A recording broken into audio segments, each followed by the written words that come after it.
असमान Syria Egypt की वो मशहूर सिंगर एक्ट्रेस जिसने न सिर्फ अपने काम से लोगों का एंटरटेनमेंट किया बल्कि जान जोखिम में डालकर जासूसी कर सीरिया को बचाया।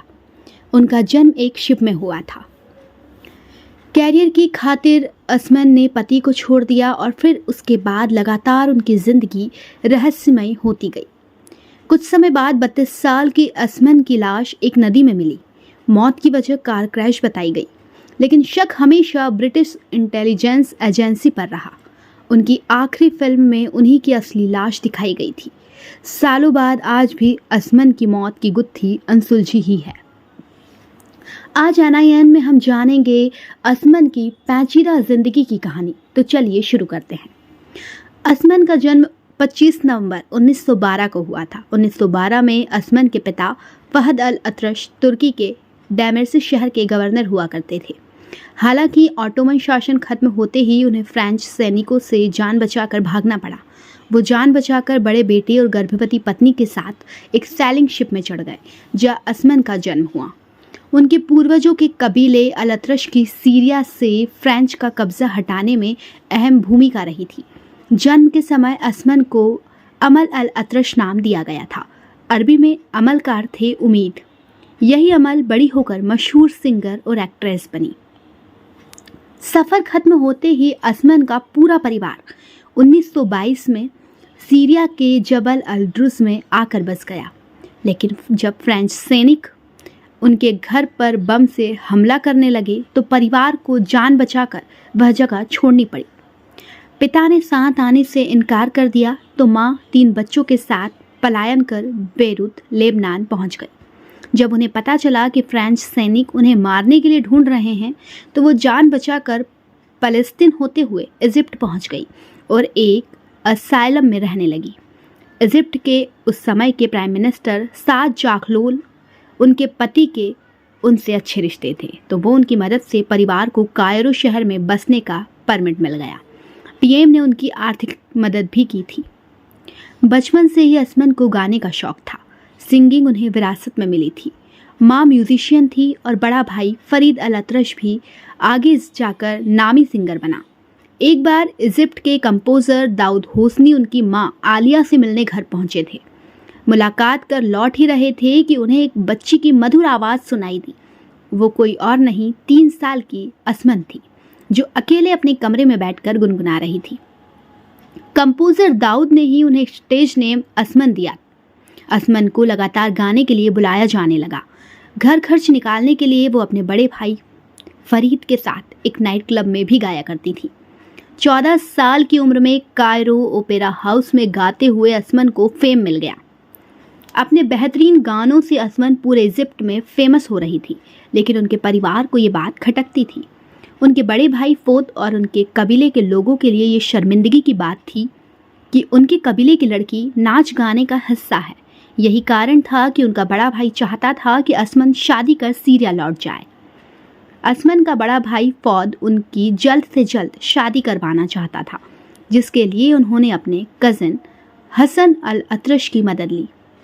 हसन अपने साथ अपना दूसरा कज़न ले आया, जिसे वो असमान को दिखाना चाहता था।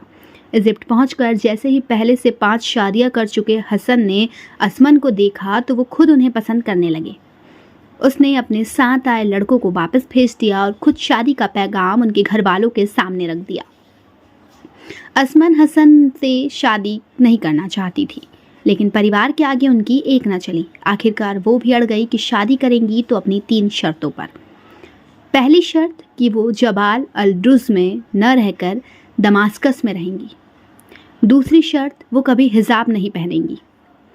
तीसरी शर्त कि वो सर्दियाँ कायरो में ही बिताएंगी। सिंगिंग से दूर करने के लिए असमान की सारी शर्तें मान ली गई और 1933 में शादी कर वो इजिप्ट छोड़ गई। सुवायदा में उनका आलीशान घर था जहां वो रहती थी।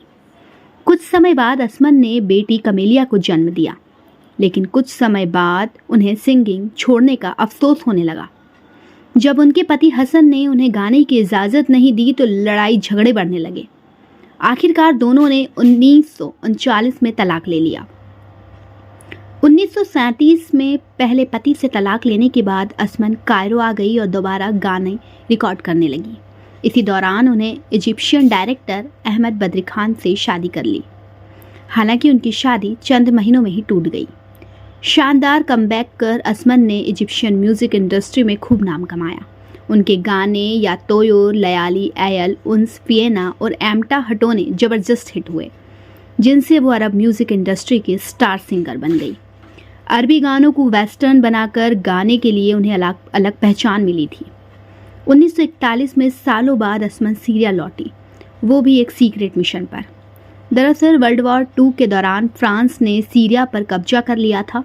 ब्रिटिश सेना सीरिया को फ्री करना चाहती थी, लेकिन सीरियन आर्मी उन्हें रोक रही थी। ऐसे में ब्रिटिश सेना ने असमन को एक सीक्रेट मिशन पर सीरिया भेजा था। उन्हें सीरियन आर्मी तक ये पैगाम पहुंचाना था कि ब्रिटिश आर्मी सीरिया में दाखिल होने वाली है, ऐसे में उन पर हमला न करे, इससे वो सीरिया को आज़ादी दिलवाएंगी। सीरिया के लोगों ने असमन की बात मान ली और तालमेल से सीरिया को छुड़ा लिया गया।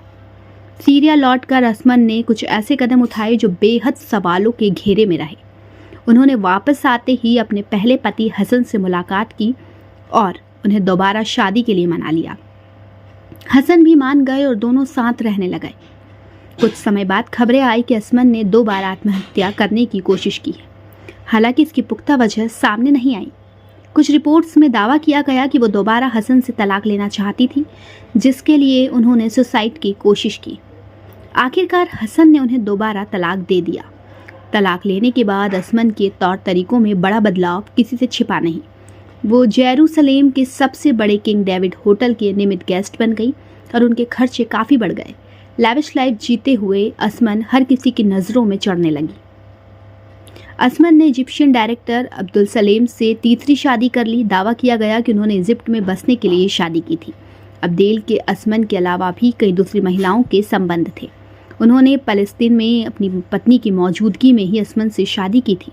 जैसे ही अब्देल को पता चला कि असमन का अफेयर रॉयल दीवान अहमद पाशा हसनैन से है, तो दोनों में झगड़े होने लगे। एक दिन जब असमन ने घर छोड़ने की जिद की तो अब्देल ने उन्हें रोकने के लिए उन पर बंदूक तान दी। असमन ने बचाव के लिए पुलिस बुला ली और पुलिस और अब्देल के बीच हुई मुठभेड़ में अब्देल को गोली लगी। इलाज के दौरान अब्देल ने दम तोड़ दिया। शाही दरबान से था अफेयर। इजिप्ट के शाही दरबान अहमद पाशा हसनैन से अफेयर होने की खबरों से असमन चर्चा में आ गई। इसी बीच उनका उठना बैठना कुछ जुआरियों के साथ भी शुरू हो गया। असमन ज़्यादातर नशे में रहती थी, खुद जुआ खेलती और दिन रात दोस्तों के साथ पार्टी करती। उनके रवैये से परिवार इतना शर्मसार था कि ज़्यादातर लोगों ने उनसे रिश्ता खत्म कर लिया। हालांकि शराब और सिगरेट का बुरा असर उनकी आवाज़ में नहीं पड़ा और वो लगातार हिट गाने देती रहीं। बढ़ती पॉपुलैरिटी के चलते 1941 में असमन को फिल्म इंतिसर अल शबाब फिल्म मिली। 1944 में उन्हें फिल्म घरम व इंतकाम फिल्म में काम करने का मौका मिला। 14 जुलाई 1944 असमन अपनी एक दोस्त के साथ कार से निकली थी, लेकिन कुछ घंटों बाद एक टनल के पास उनकी कार नदी में डूबी मिली। मंसूरा इजिप्ट के पास हुए एक एक्सीडेंट में कार खाई में जा गिरी और फिर नदी में 2 डोर मॉडल वाली कार से ड्राइवर नदी से निकलने में कामयाब हो गया, जबकि पिछली सीट्स में बैठी 32 साल की असमन और उनकी दोस्त निकल नहीं सकी। जांच के दौरान अंदाज़ा लगाया गया कि दोनों गिरने से बेहोश हुई थी, जिससे वो नदी में डूब गई। अरब न्यूज़ पोर्टल के मुताबिक जब यह हादसा हुआ तो असमन के तीसरे पति अहमद सलेम ही गाड़ी चला रहे थे। वो खुद तो जिंदा निकले, लेकिन फिर कभी दुनिया की नज़रों के सामने नहीं आए। मौत के चलते उनकी फिल्म घरम व इंतकाम अधूरी रह गई। बॉडी डबल के साथ उस फिल्म को पूरा किया गया। फिल्म मेकर यूसुफ वहाबी ने असमन के किरदार को ठीक उसी तरह फिल्म में मरता हुआ दिखाया जैसे वो असल कार नदी में गिरने से मिली थी। फिल्म को और रियलिस्टिक दिखाने के लिए डायरेक्टर यूसुफ वहाबी ने उनकी डेड बॉडी फिल्म में दिखाई। कई विवाद हुए, लेकिन फिल्म जबरदस्त हिट हुई। इस फिल्म के लिए गाए गए असमन के गाने उनके करियर के सबसे बेहतरीन गानों में से एक है। कई लोगों ने दावा किया कि असमन की मौत एक हादसा नहीं बल्कि हत्या थी। वर्ल्ड वॉर 2 के दौरान सीक्रेट मिशन के जरिए असमन को ब्रिटिश सीक्रेट एजेंसी से 40,000 पाउंड्स लगभग 42 लाख रुपए मिले थे। जब उनके पति ने उन्हें खर्च देने से इनकार कर दिया तो वो सीक्रेट एजेंसी से और पैसों की मांग कर रही थी, जिसके चलते उनकी हत्या करवाई गई थी। थ्योरी 2। अफवाहें थी कि वर्ल्ड वॉर 2 के बाद भी असमन ब्रिटिश सीक्रेट इंटेलिजेंस के लिए काम कर रही थी। जब उन्होंने जर्मन एजेंट से संपर्क करने की कोशिश की तो इंटेलिजेंस ने उन्हें मरवा दिया। थ्योरी 3, ब्रिटिश इंटेलिजेंस से संपर्क रखने पर जर्मन की सीक्रेट एजेंसी ने उन्हें मरवा दिया था क्योंकि उन्हें वो जासूस लगती थी। इनके अलावा भी असमन की मौत को हत्या बताते हुए कई थ्योरीज हाईलाइट की गई। हालांकि आज तक उनकी मौत अनसुलझी ही रही। कुछ लोगों ने उनके घर वालों, उनके शाही खानदान से ताल्लुक और उनकी टूटी शादियों को भी हत्या का कारण बताया। मौत से 4 साल पहले जर्नलिस्ट मोहम्मद अल्ताबा के साथ एक दिन सफ़र करते हुए असमन उसी टनल से गुजरी जहां उनकी मौत हुई थी। उन्होंने टनल के पास आती आवाज़ें सुनकर जर्नलिस्ट से कहा था कि मुझे लग रहा है कि इस जगह मेरी मौत हो जाएगी। संयोग था कि 4 साल बाद उसी जगह उन्होंने दम तोड़ दिया। असमन को जांच पूरी होने के बाद उनकी आखिरी ख्वाहिश के अनुसार इजिप्ट में ही दफनाया गया। सालों बाद उनके दोनों भाइयों फौद और फरीद को भी उनके नज़दीक ही दफनाया गया। ये थी सीरिया इजिप्ट की वो मशहूर सिंगर। इस पर आपकी क्या राय है, कमेंट करके ज़रूर बताएं।